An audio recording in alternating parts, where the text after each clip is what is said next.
सुखपुरा भारत के उत्तर में स्थित एक छोटा सा गांव था, जहां लगभग 100 परिवार रहते थे। गांव के लोग मुख्य रूप से खेती पर निर्भर थे। हर तरफ हरे भरे खेत, आम और नीम के पेड़ और छोटी छोटी कच्ची सड़कें गांव को एक खूबसूरत रूप देती थीं। मोहनलाल भी इन्हीं किसानों में से एक था। वह अपने पूर्वजों से मिली 5 बीघा जमीन पर खेती करता था। मोहन के परिवार में उसकी पत्नी गीता और 2 बच्चे सोनू और पिंकी थे। सोनू 12 साल का था और 8वीं कक्षा में पढ़ता था, जबकि पिंकी 10 साल की थी और 5वीं में। मोहन का जीवन संघर्ष से भरा था। बारिश समय पर हो जाए तो फसल अच्छी होती और अगर नहीं तो कर्ज का बोझ बढ़ जाता। लेकिन मोहन कभी शिकायत नहीं करता था। वह हमेशा मेहनत करता और अपने परिवार को बेहतर जीवन देने का सपना देखता। गांव में शाम का समय बेहद खुशनुमा होता था।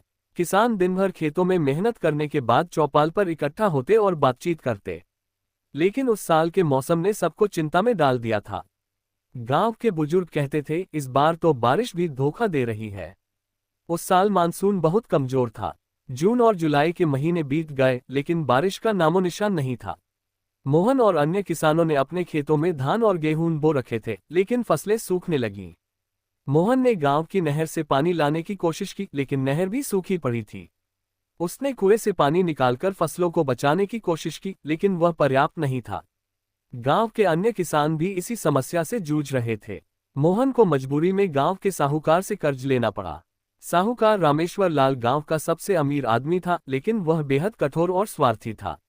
उसने मोहन को 10% मासिक ब्याज पर पैसे दिए। मोहन के पास और कोई विकल्प नहीं था, इसलिए उसने ये शर्त मान ली। एक दिन गांव में सरकारी कृषि विभाग के अधिकारी आए। उन्होंने किसानों को इकट्ठा किया और उन्हें उन्नत खेती के बारे में बताया। उन्होंने कहा, अगर आप पारंपरिक तरीकों को छोड़कर नई तकनीकों का इस्तेमाल करेंगे तो फसलें बेहतर होंगी और पानी भी कम लगेगा। मोहन ने उनकी बातें ध्यान से सुनी। अधिकारी ने किसानों को मिट्टी की जांच कराने, जैविक खाद का उपयोग करने और ड्रिप सिंचाई प्रणाली अपनाने की सलाह दी। उन्होंने बताया कि सरकार इन योजनाओं के लिए आर्थिक मदद भी करती है। मोहन ने सोचा, अगर मुझे अपने परिवार का भविष्य बदलना है तो मुझे कुछ नया करना होगा। उसने अपने खेत की मिट्टी की जांच करवाई। जांच से पता चला कि उसकी जमीन में नाइट्रोजन और फास्फोरस की कमी थी। कृषि अधिकारी ने उसे जैविक खाद का उपयोग करने की सलाह दी। मोहन ने अपनी बचत का उपयोग करके जैविक खाद और उन्नत किस्म के बीज खरीदे। उसने खेतों में ड्रिप सिंचाई प्रणाली लगवाई। लेकिन तभी एक और समस्या सामने आई। टिड्डियों का झुंड गांव में आ गया। टिड्डियां खेतों की फसलें चट कर रही थीं। मोहन और गांव के अन्य किसानों ने मिलकर उन्हें भगाने की कोशिश की, लेकिन वे बहुत बड़ी संख्या में थीं। मोहन ने कृषि अधिकारी से संपर्क किया, जिन्होंने उसे जैविक कीटनाशकों का उपयोग करने की सलाह दी। मोहन ने उनकी बात मानी और अपनी फसल बचा ली। जब फसल कटाई का समय आया तो मोहन की मेहनत रंग लाए। उसकी फसल पहले से कहीं बेहतर हुई। उसने अपनी उपज को गांव के मंडी में बेचा और अच्छा मुनाफा कमाया। उसने साहूकार का कर्ज चुकाया और अपने बच्चों की पढ़ाई के लिए पैसे बचाए। मोहन ने अब सब्जी उत्पादन की तरफ ध्यान दिया। उसने एक छोटा हिस्सा हरी सब्जियों के लिए रखा। वह शहर से उन्नत किस्म के बीज और पौध लेकर आया। उसकी सब्जियां इतनी अच्छी गुणवत्ता की थीं कि शहर के व्यापारी सीधे उससे सब्जियां खरीदने लगे। जब मोहन ने नई तकनीकों और आधुनिक खेती को अपनाकर अपने खेतों को समृद्ध किया तो उसकी तरक्की ने गांव में एक नई आशा जगाई। लेकिन हर सफलता की राह में कठिनाइयां आती हैं, और मोहन के लिए भी ऐसा ही हुआ। मोहन की फसल शानदार हो रही थी, सब्जियां लहलहा रही थीं और मंडी में उसकी फसल की मांग बढ़ गई थी। लेकिन इसी दौरान एक भयानक तूफान की चेतावनी आई। मौसम विभाग ने कहा कि एक बड़ा चक्रवात गांव के पास के इलाकों से गुजरेगा। मोहन और गांव के अन्य किसान घबरा गए। इस तूफान से फसलों को भारी नुकसान हो सकता था। तूफान के कारण भारी बारिश और तेज हवाओं ने फसलों को झुका दिया। कई पेड़ गिर गए और नहरों का पानी खेतों में घुस गया।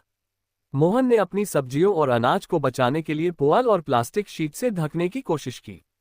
उसने गांव के अन्य किसानों को भी यही तरीका अपनाने के लिए कहा। लेकिन तूफान इतना भयंकर था कि सब कुछ तबाह कर गया। तूफान के बाद का दृश्य दिल दहला देने वाला था। मोहन के खेतों में पानी भर चुका था। धान, गेहूं और सब्जियों की फसलें बर्बाद हो चुकी थीं। गांव के बाकी किसानों की हालत भी खराब थी। मोहन अपने खेत में खड़ा होकर फसल के अवशेष देख रहा था। उसकी आंखों में आंसू थे, लेकिन उसके अंदर हार मानने का कोई इरादा नहीं था। उसने अपने परिवार को ढांढस बंधाया और कहा, हमने पहले भी कठिनाइयों का सामना किया है। हम इस बार भी संभल जाएंगे। मोहन ने गांव के सरपंच से मिलकर प्रशासन से मदद की अपील की। उन्होंने जिला अधिकारी को एक पत्र लिखा जिसमें तूफान से हुई तबाही और किसानों की स्थिति का वर्णन किया। कुछ दिनों बाद जिला अधिकारी गांव का निरीक्षण करने आए। उन्होंने सरकारी योजनाओं के तहत किसानों को मुआवजा देने का वादा किया। मोहन ने इस बीच गांव के किसानों को एक साथ बुलाया। उन्होंने कहा, हम सब एक दूसरे की मदद करें। जो भी थोड़ा बहुत बचा है उसे आपस में बांटें। अकेले लड़ना मुश्किल है, लेकिन साथ मिलकर हम इस समस्या का सामना कर सकते हैं। तूफान के बाद मोहन ने अपनी स्थिति का आकलन किया। उसने सोचा कि अगर अब भी पारंपरिक खेती पर निर्भर रहे तो भविष्य में ऐसी प्राकृतिक आपदाओं से बच पाना मुश्किल होगा। उसने अपने बेटे सोनू से बात की, जो कृषि विज्ञान की पढ़ाई कर रहा था। सोनू ने सुझाव दिया, पापा, हमें मल्टीक्रॉपिंग बहुफसली खेती और ग्रीनहाउस तकनीक अपनानी चाहिए।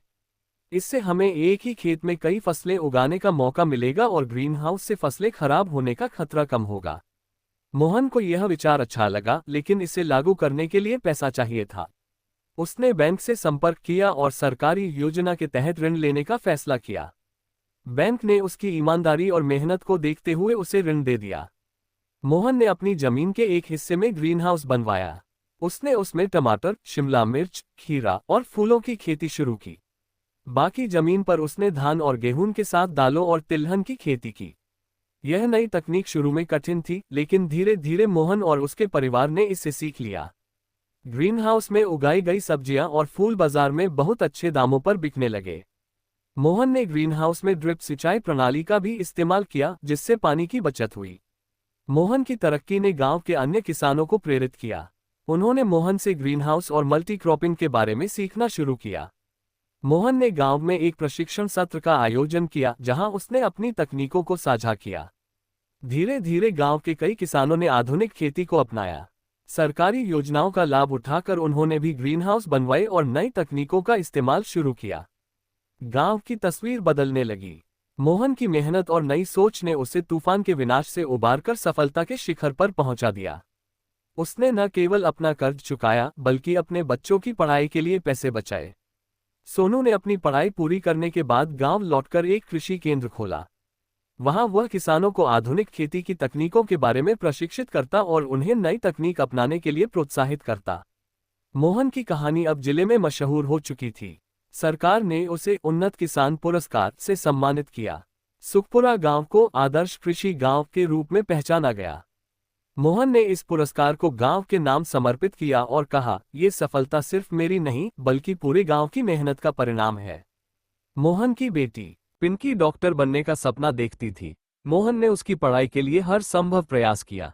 पिंकी ने भी कड़ी मेहनत से मेडिकल कॉलेज में दाखिला लिया और अपनी पढ़ाई पूरी की। अब मोहन का सपना पूरा हो चुका था। उसका परिवार खुश था, गांव तरक्की कर रहा था और उसने ये साबित कर दिया था कि मेहनत, हिम्मत और नई सोच से हर मुश्किल को हराया जा सकता है।